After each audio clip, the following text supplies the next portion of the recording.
BICAM para sa 2026 budget, binuksan na. Sa BICAM, dapat i-manifest sa floor at yung mga detalye ibigay sa mga membro at i-upload sa website para makita ng taong bayan yung mga changes. Or else, talagang secret insertion to. Kayo lang nakakaalam na hindi namin gagawin. It was all worth it. All the hard work was worth it. Isa lang naman po talaga yung gusto natin gawin dito. Talagang siguraduhin na itong budget na to mapagkakatiwalaan na ating mga kababayan. And we're undertaking all of these additional steps in the process to ensure na pag nakita po ng taong bayan natin yan, sige, magtitiwala kami sa budget para sa taong 2026. Vince Dizon, humihingi ng dagdag pondo. Bago po ako magsimula, gusto ko lang po siguro i-correct yung mga iba't ibang mga balita na naririnig natin. Unang-una, hindi po totoo na ibinabalik na po ng DPWH yung dating presyo. Hindi po totoo yun. Nakita ko po yun sa social media kahapon pagkatapos namin ilabas ang statement, narinig ko din po ngayon. Hindi po totoo yun. Ang presyo po na ibinaba na natin ay hindi ibabalik sa lumang mas mataas na presyo. Whether yan ay flood control, tulay, kalye, multipurpose building, wala po tayong pinapabalik. Ang hinihingi lang po natin is yung pong binawas na 45 billion approximately. Next slide please. Sorry. Amy Marcos, umeepal sa mali. Pagkat wala po akong nakikitang budget ng DPWH at kung talagang transparency ang habol natin, bakit wala rito ang pinagmulan ng pagpopoot at kawalang kampiyansa ng taong bayan sa atin?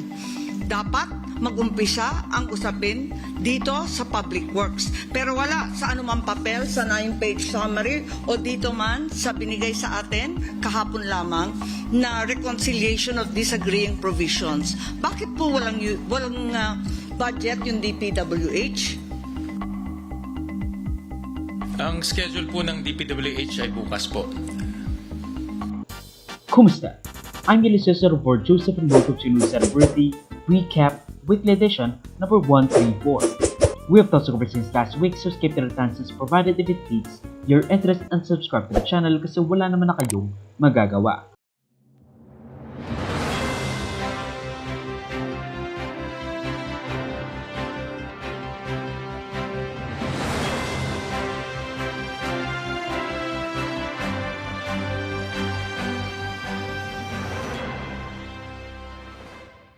Bicameral conference para sa budget naka-livestream na.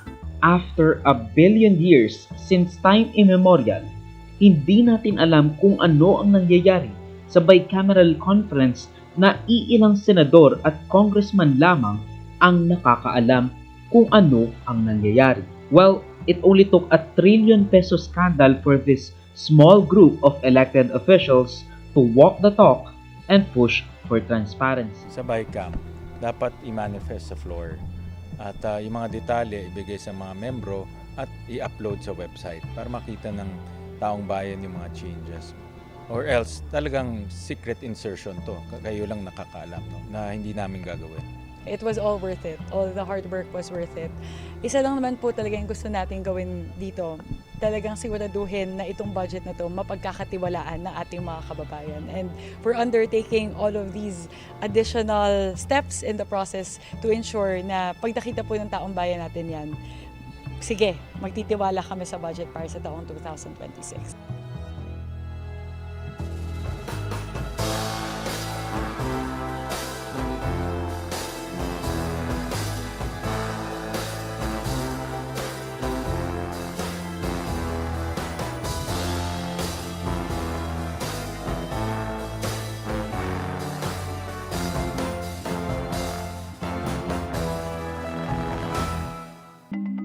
In a historic move for transparency, kasi kung hindi, lulusubin sila, binuksan ng Kamara at Senado ang bicameral conference na naglalayong itugma ang budget na pinasa ng Kamara at Senado. This came about nang maisiwalat ang higit 1 hanggang 2 trilyong pisong flood control debacle na naglahong parang bula sa kickback for the boys at SOP ng korupsyon. Kaya sa mga nakikipagsabwatan upang kunin ang pondo ng bayan at nakawin ang kinabukasan ng ating mga mamamayan, mahiya naman kayo sa inyong kapwa Pilipino. Talamak rin ang naging insertion sa budget noong nakaraang taon as the two chambers of Congress convened last year in a closed BICAM headed by Romualdez, Escudero, Grace Poe at Zaldico. Now, of course, si Romualdez at Escudero, wala naman talaga sila dun sa small committee, pero since sila ang nag-appoint ng mga committee chairpersons, we can know for a fact na meron silang galamay sa kung ano man ang nangyayari sa BICAM insertions. Dito rin nalaman sa saradong Bicameral Conference Reconciliation Thingamajig ang humigit kumulang na 142 billion pesos na insertion na ginawa ng Senate Majority nung si Chis Escudero pa ang Senate President according to the Billionario News Channel. Nabalita na sa akin yan. Nagagamitin laban sa akin yan kaugnay sa isang demolition job, kaugnay sa napipintong halalan ng Senate President. Pero sinasagot pa rin kita ngayon, bagaman tapos na ang halalang yon. Kung iimbestigahan yan, dapat imbestigahan lamang, nagsalita na ang Executive Secretary. Imbestigahan daw hindi lamang yung sa panahon ni Pangulong Marcos, pero yung mga nagdaang administrasyon din. Dahil kung ano man ang kapalpakan, kaugnay ng flood control, hindi lamang itong taong to, kung hindi mga nagdaang taon. Dahil kung titingnan nyo yung panukalang budget, mas malaki pa nga yung budget sa nagdaang taon sa flood control kesa sa kasalukuyang taon. Ayon pa nga sa mga nakalap na impormasyon ng BNC, nadagdagan ng bilyones ang mga pondo galing sa insertion sa Bulacan, the epicenter of the flood control scandal, at Baluarte ni Villanueva. Kasama rin yung Sorsogon na Baluarte ni Escudero at marami pang iba. Dito rin sa BICAM na ito, inutos raw ni BBM na mag-insert si Zaldico ng daang bilyones na insertions sa mga proyekto ng gobyerno. Ginagamit ng administrasyon ang buong resources ng bansa para tumahimik ako. Nagsimula ito nung tumawag si Sekmina Pangandaman sa akin nung nag-umpisa ang BICAM process last year, 2024. Ang sabi niya, katatapos lang ng meeting nila ni Pangulo at may instructions na mag-insert or magpasok ng 100 billion worth of projects sa BICAM. At sinabi pa ni Sekmina, you can confirm with Yusek Adrian Bersamin dahil magkasama sila sa meeting ni Pangulong BBM noong araw na yon. Right after our conversation, tinawagan ko po si dating Speaker Martin Romualdez at nireport ko ang instructions ng Presidente to insert the 100 billion projects. At sinabi niya sa akin, what the President wants, he gets. Pero may mga nagtatanong, hindi ba si Marcos, pinapyas at binito ang mahigit kumulang 200 billion pesos na parte ng budget? Kung in-insert niya yon, bakit niya ibibito? Kwento. Hindi naman siya under oath eh. Pumunta siya rito, mag-take oath siya, at sabihin niya yung statement niya, then yun na may probative value. Mahirap mag-speculate. Alam mo, ito ako, kasi alam ko yung kalakaran pagdating sa mga insertions. Why would, I'm not defending the President, why would he insert 100 billion sa BICAM, samantalang sa NEP, kaya niyang gawin yun eh. Second, bakit niya binito? Bakit niya in-FLR? Oh. So unbelievable, incredible? No, I'm not saying it's unbelievable. Pero at face value, meron tayong sasabi na yung sabihin natin common sense only because alam ko yung budget process, yung budgeting process na nagsisimula sa NEP na yung presidente may complete control over what should be inserted in the NEP. Although it could just be preempting yung unleashed hell at expose kuno na gagawin niya para maging mukha siyang anti-corruption with him separating himself sa mga kurakot ng kaban ng bayan. And also the fact na hindi naman niya binito yung mga alleged na pinapa-insert niya kay Zaldico. Mahiya naman kayo. Hindi ako kasama dyan. Ayan ang gustong iparating ni BBM. Now lumayo muna tayo sa dahilan kung bakit ginawang open ang BICAM. Let's talk about something na talagang katakataka noon pa at ang mukhang magiging panibagong gawin. Bakit ba kailangan natin ng guarantee letters mula sa mga politiko para makakuha ng ayuda at tulong sa gobyerno in cases of unexpected medical expenses sa indigent na Pilipino, among other things? Niloloko nila tayo eh. Sinasabi nila, hindi pa daw kompletong healthcare system. Kailangan daw may maipip. Eh di tama na ngayon. Pagka naibigay lahat yung bayad sa PhilHealth, systematic na yan. Sa ospital na lang tayo magkakaintindihan. Para yung mga pasyente natin, hindi nagkakalat just to get the guarantee letters. Namamalimos tayo, nangungutang tayo, nagmamakaawa tayo. Hindi dapat ganyan. Dinagdagan kasi ang budget ng MAIPIP o Medical Assistance to Indigent and Financially Incapacitated Patients from 49 billion pesos to 51 billion pesos. Na kung iisipin natin, maganda ang layunin sa pangalan pa lang. Tutulungan ng mga indigent at mga hindi kayang magbayad na pasyente. Pero, ang gawi kasi dito, lalo na noon, madalas hindi ka makakakuha ng assistance para magbayad ng malaking bayarin sa ospital kung hindi ka kukuha ng guarantee letter mula sa mga politiko. Bakit?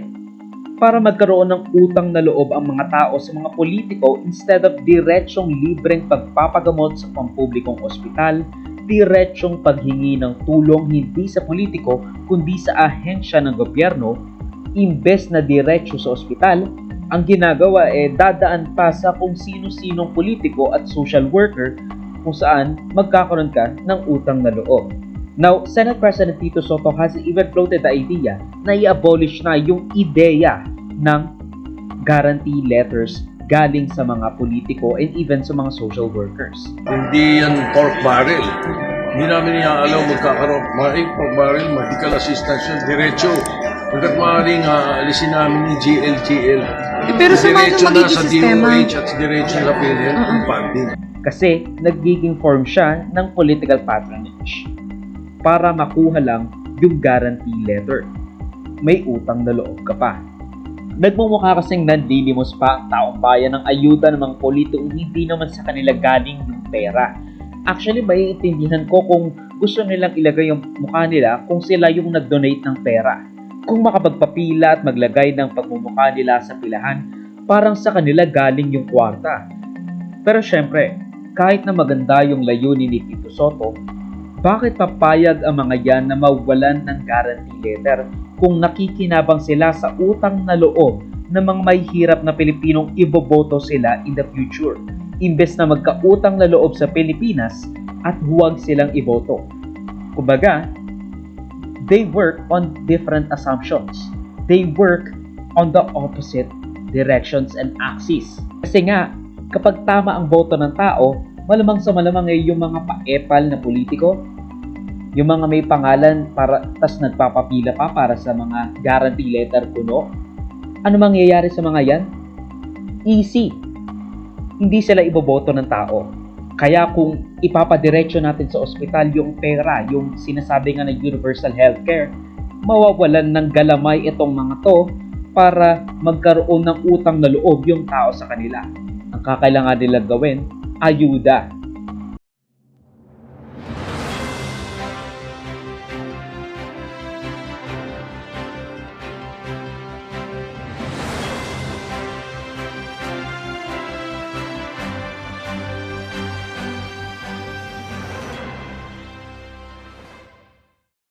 DPWH humihingi ng dagdag na budget.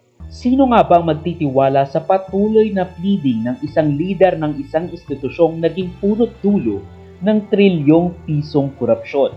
Gusto pa ngang humingi ng dagdag na kalahating daang bilyong piso, pero yung presyo, trust me bro. Bago po ako magsimula, gusto ko lang po siguro i-correct yung mga iba't ibang mga balita na naririnig natin. Unang-una, hindi po totoo na ibinabalik na po ng DPWH yung dating presyo. Hindi po totoo yun. Hindi po totoo yun. Ang presyo po na ibinibana natin ay hindi ibabalik sa lumang mas mataas na presyo. Whether yan ay flood control, tulay, kalye, multipurpose building. Wala po tayong pinapabalik. Ang hinihingi lang po natin is yung pong binawas na 45 billion approximately. Next slide, please. Sorry.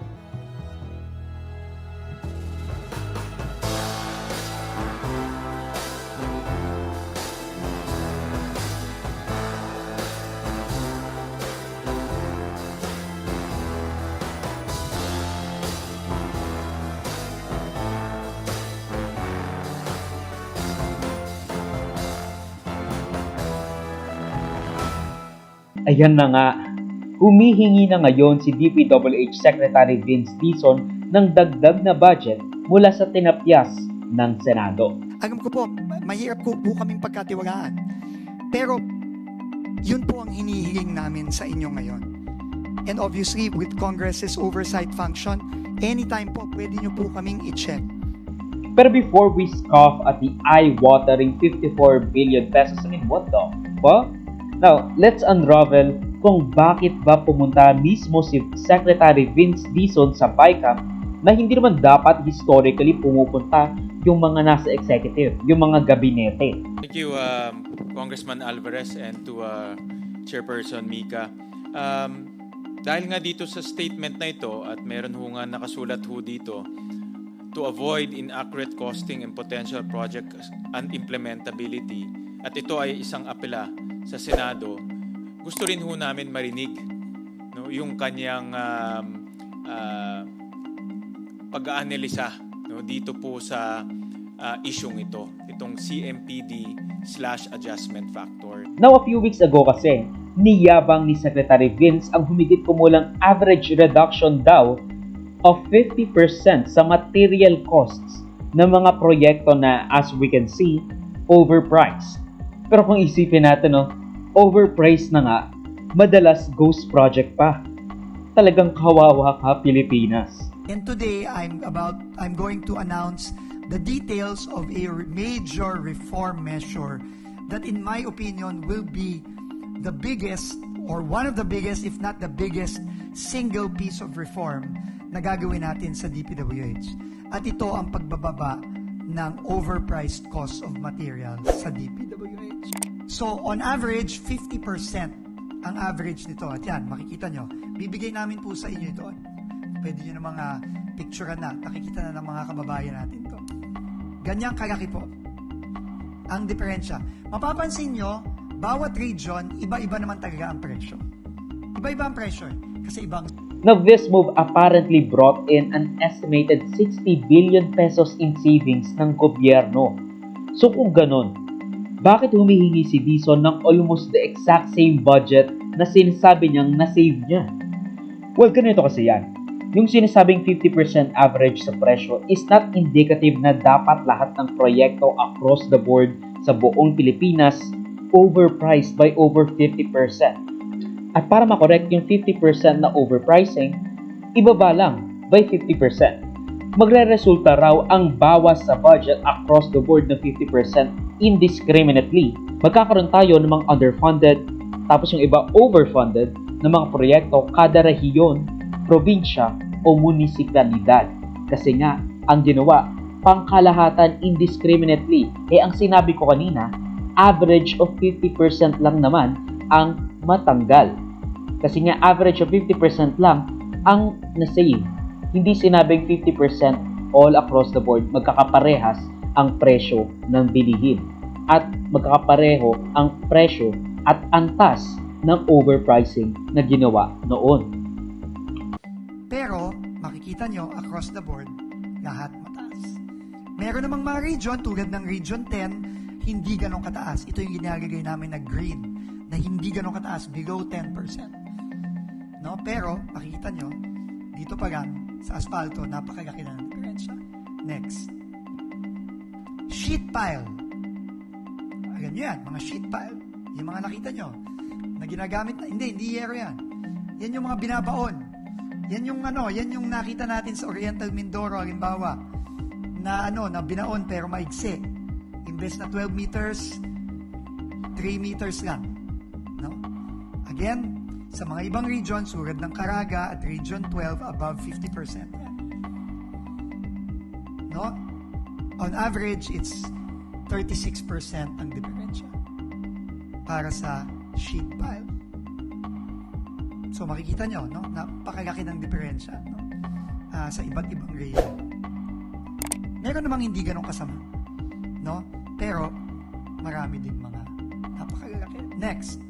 Inako naman ng DPWH ang pagkakamali raw nila sa pagbibigay ng maling datos sa Senado, which resulted in the cut na pinasa ng Senado na ngayon pinaglalaban ng dalawang chambers. ng House at Senate. Nag-issue tayo ng statement ngayon, humingi tayo ng paumanhin po sa ating mga senador dahil yung pong datos na pinadala ng DPWH several weeks ago ay clearly hindi sapat para makapaggawa ng tama at accurate na pag-a-adjust sa mga cost ng mga proyekto base na rin dun sa pagbaba natin ng mga presyo. Sa huli, 529 billion pesos ang pseudo-final na budget ng DPWH para sa 2026.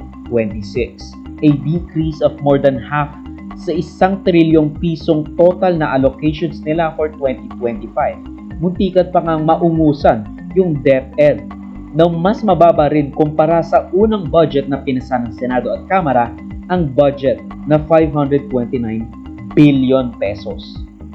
Now, yung 20 billion savings raw na generate from DPWH kasi nga, nagtapyas at meron daw na save sa mga material costs, hindi mapupunta sa DPWH kundi sa PhilHealth at NDRRMF kasi nga maraming nasasalanta ng bagyo kuno. Now, sa totoo lang, parang uncalled for yung sobrang grabing tapyas from the proposed budget ng DPWH.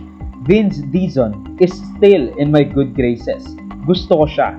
Lalo na at isa lang siya sa iilang mga nasa gabinete ni Marcos na talagang sa tingin ko maganda ang ginagawa. Ang masaklap lang si Sec Vince malamang sa malamang magiging mas maayos yan magtrabaho kumpara mo kay Bonuan kasi he listens to his detractors. Mas magaling yan kay Mark Villar.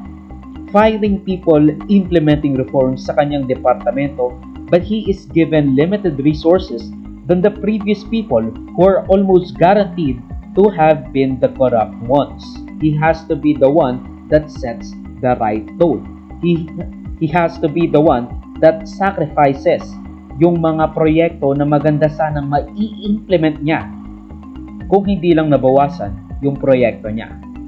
Pero, again, kung sino yung magtatrabaho ng malamang sa malamang maginis, siya pa yung magkakaroon ng maliit na budget. Pero I get the image both Congress wants to project kasi nga galit ang tao sa DPWH para hindi naman sila lusubin ng tao. They want to keep up the appearances na talagang kakampi sila ng tao at kalaban ng korupsyon. And to be honest, this is not a bad budget in a sense na ang priority talaga record-breaking even though bare minimum na education budget. Tapos isama mo pa yung health at agriculture which got the top spots. Now, that's even exactly why they opened the BICAM. Kasi gusto ng tao the appearance of doing good. Transparency to ease the people's anger sa kabulustugan na pinagagagawa nila noon. At yan ang pagtatapos ng News Worthy Recap Weekly Edition for roughly the third week of December 2025. Mag-suggest some more topics and or corrections to balitas if you feel I misrepresented them in any way. Salamat sa panonood mga kabayang Avormi. Like, subscribe, follow my links sa socials to report Joseph that will be linked down below. So susunodly, of course, paalam.